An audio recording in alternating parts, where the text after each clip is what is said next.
Hello বন্ধুরা, আশা করি সবাই ভালো আছেন। আজ আপনাদের এফসি থ্রি ফার ক্রাই 3 মতো মজাদার একটি গেমের আনলিমিটেড লাইভ হ্যাক করে দেখাবো। তো বলে রাখি, আমার লাইফে খেলা বেস্ট গেমগুলোর মধ্যে ফার ক্রাই 3 অন্যতম গেম। এই গেমের স্টোরিটি আমার কাছে অসাধারণ লাগছে। তো এই গেমের কিছু মিশন রয়েছে যেগুলো ভীষণ হার্ডলি।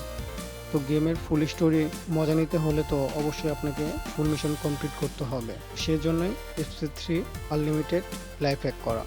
তো চলুন শুরু করা যাক।